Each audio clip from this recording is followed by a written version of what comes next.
မင်္ဂလာပါကိုယ့်ရဲ့ website ဒါမှမဟုတ် online project တွေအဲ့ဒါတွေကနှီးခွေးနေလို့စိတ်ညစ်နေရပြီလား performance ကိုနောက်တစ်ဆင့်အစင်းမြင့်မြင့်ကိုတက်ချင်တယ်ဆိုရင်တော့လေဒီနေ့ကျွန်တော်တို့ပြောပြမယ် virtual private server အတော့ကောက်ဖြစ်ဆိုတာကအဖြေဖြစ်နိုင်ပါတယ်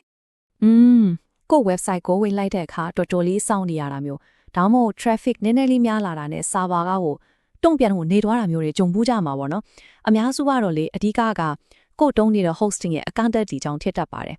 ်ဒါမဲ့စိတ်မပူပါနဲ့ဒီပြဿနာဖြေရှင်းဖို့တကယ်ကောင်းတဲ့နည်းလမ်းတစ်ခုရှိနေပါတယ်ကဲဒီနေ့မှာဆိုရင်ကျွန်တော်တို့ VPS ဆိုတာဘာလဲဆိုတာနီးစောမယ်ပြီးရင် shared hosting နဲ့ကတော့ဘာတွေများကွာသွားလဲ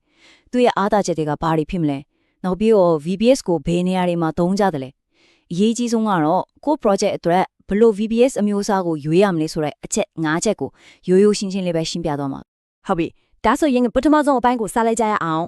VPS ဆိုတာရဲ့အခြေခံသဘောတရားအဲ့ဒါလေးကိုအရင်ဆုံးလေ့လာကြည့်ကြရပေါ့ VPS ဆိုတာကတော့ Virtual Private Server ရဲ့အတူကောက်ပေါ့ဤပညာရဲ့ပြောရမယ်ဆိုရင်အားလုံးကောင်းရဲ့ Physical Server အကြီးကြီးတစ်လုံးကို Virtualization ဆိုတဲ့ဤပညာသုံးပြီးတော့တည်တံ့ Server အသေးလေးတွေအများကြီးအဖြစ်ခွဲထုတ်လိုက်တာပါဥပမာတိုက်ခန်းအကြီးကြီးတစ်လုံးကိုတည်တံ့အခန်းလေးတွေအများကြီးပိုင်းလိုက်တယ်လို့ပါပဲအဲ့ဒီတော့ Virtual Server တစ်ခုချင်းစီကသူ့ဘာသာသူထီထီတန်းတန်းအလုပ်လုပ်နိုင်ပါတာပေါ့ဒီမှာအဓိကအချက်က private ဆိုတဲ့စကားလုံးပါပဲserver အကြီးကြီးရဲ့ hardware ကိုတခြားသူတွေနဲ့မျှသုံးနေရတယ်ဆိုပေမဲ့ကိုယ့်အတွက်ခွဲပေးထားတဲ့ virtual server ကတော့လုံးဝတီးထန်ဖြစ်နေမှာပါဒါကဘာကိုဆိုလိုတာလဲဆိုတော့ကိုယ့်ရဲ့ CPU RAM storage တွေကိုတခြားသူတွေလာပြီးတော့သုံးလို့မရတော့ဘူးကိုယ့်အတွက်တီးထန်နေရတခုအားမခံချက်ရှိရထားသလိုပါပဲလုံးဝစိတ်ချကဲ VPS ဆိုတာဘာလဲနည်းနည်းသဘောပေါက်သွားပြီဆိုတော့လေ website အများစုအရင်ဆုံးစသုံးလေးရှိတဲ့ shared hosting နဲ့ဘယ်လိုတွေများကွာခြားနေလဲဆိုတာကိုတစ်ချက်လောက်နိုင်ရှင်းကြည့်လိုက်ရအောင်အဲ့ဒါမှာဘာကြောင့် upgrade လုပ်ဖို့စဉ်းစားသင့်လဲဆိုတာပို့ပြီးရှင်းသွားမှာပါဒီစရာမှာကြည့်လိုက်တာနဲ့ကွာခြားချက်တွေကတော်တော်ရှင်းပါတယ် share hosting မှာဆိုရင် server တစ်လုံးတည်းကိုလူရပေါင်းများစွာနဲ့မျှတုံးရတာဆိုတော့အရှိန်တို့ထိန်းချုပ်ခွင့်တို့လုံခြုံရေးတို့မှာအားနည်းချက်တွေရှိနိုင်တာပေါ့VPS မှာကြတော့ကိုယ့်အတွက်တီးတန့် virtual ပိုင်းလက်ရှိနေပြီအဲ့တော့ performance ကပုံမြန်လဲထိန်းချုပ်ခွင့်ကလည်းအပြည့်အဝရတယ်လို့လုံခြုံရေးကလည်းပို့ပြီးတော့စိတ်ချရပါတယ်တခုပဲကုန်ကျစရိတ်ကတော့ share hosting ထက်နည်းနည်းလေးတော့ပိုများတာပေါ့နော်ဒါကိုအတူချုပ်လိုက်ရင်ရှင်းလေးပါပဲ shared hosting ဆိုတာကရိုးရှင်းပြီးတော့ဈေးသက်သာတဲ့ရွေးချယ်မှုတစ်ခု VPS ကတော့စွမ်းဆောင်ရည်မိမိနဲ့ထိန်းချုပ်မှုအပြည့်အဝလိုချင်တဲ့ project တွေအတွက်အကောင်းဆုံးရွေးချယ်မှုတစ်ခုဖြစ်လာမှာပါဟုတ်ပြီဒါဆိုရင် VPS ကိုဘာကြောင့် upgrade လုပ်တင်လဲဆိုလေသူ့ရဲ့အားသာချက်တွေကိုအသေးစိတ်လေးဆက်ပြီးတော့ကြည့်လိုက်ကြရအောင် VPS ရဲ့အဓိကအားသာချက်တွေကိုကြည့်ကြရအောင်ပထမဆုံးက dedicated resources ပါဆိုလိုတာကကိုယ့်အတွက် CPU RAM storage တွေကိုတီးတန့်ကိုခွဲပြီးထားတာအဲ့တော့တခြား website တွေကြောင့်ကိုယ့် website နေသွားတာမျိုးလုံးဝမရှိတော့ဘူးပြီးတော့ root access ဒါက server ကိုအမြင့်ဆုံးအဆင့်ထိထိန်းချုပ်ခွင့်ရတာမို့လို့ကိုကြိုက်တဲ့ software တွေကိုစိတ်ကြိုက် install လုပ်လို့ရတယ်လုံခြုံရေးကလည်းကိုယ့်ပိုင်တွေကိုတီးတန့်ထစ်သွားတော့ပိုစိတ်ချရတာပေါ့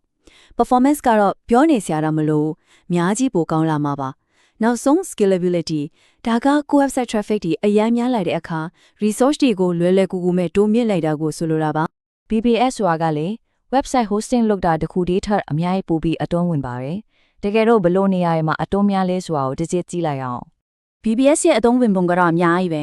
traffic အများများတဲ့ website တွေနဲ့ e-commerce site တွေအတွက်ဆိုရင်ဒါကမရှိမဖြစ်နေပါပဲဒါပြင် developer တွေအတွက်ဆိုရင် software တွေစမ်းသပ်ဖို့ testing server ဖြစ်သုံးနိုင်တယ်လို့ gamer တွေကလည်းကိုယ်ပိုင် game server တွေတည်ထောင်နိုင်ပါတယ်အဲ့ဒါတင်မကားဖြစ်ဘူးကိုယ်ပိုင် cloud storage တို့ VPN server လောက်တာတို့နောက်ပြီးတော့ automation bot တွေ random မျိုးတွေအထိတကယ်ကိုအစုံသုံးလို့ရပါတယ်အခုဆိုရင် VPS အကြောင်းကိုတော်တော်လေးစုံလင်းသိသွားလောက်ပြီနော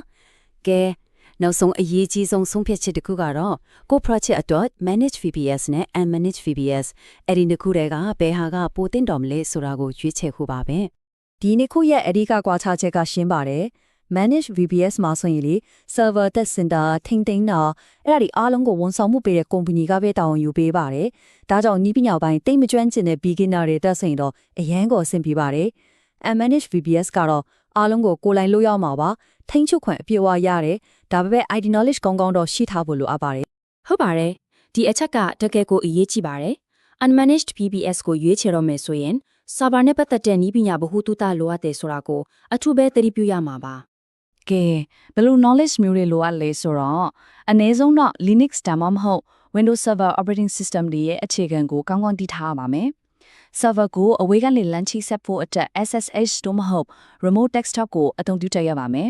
ပြီးတော့ server ရဲ့လုံခြုံရေးအထက် firewall လေး security setting တွေကိုကိုယ်တိုင်ချိန်ကြီးတက်ဖို့လည်းလိုအပ်ပါတယ် ဒီအချက်လက်တွေအားလုံးကိုတည်သွားပြီးဆိုတော့လေကို project ရဲ့လိုအပ်ချက်ကိုယ့်ရဲ့နိပညာကျွမ်းကျင်မှုပေါ်မူတည်ပြီးတော့ဘယ် hosting အမျိုးအစားဘယ် VPS type ကကိုယ့်ရဲ့အနာဂတ်အသစ်တို့ဆုံးဖြတ်မလဲဆိုတော့ကိုတေချာစဉ်းစားပြီးဆုံးဖြတ်နေလောက်ပြီလို့မျှော်လင့်ပါတယ်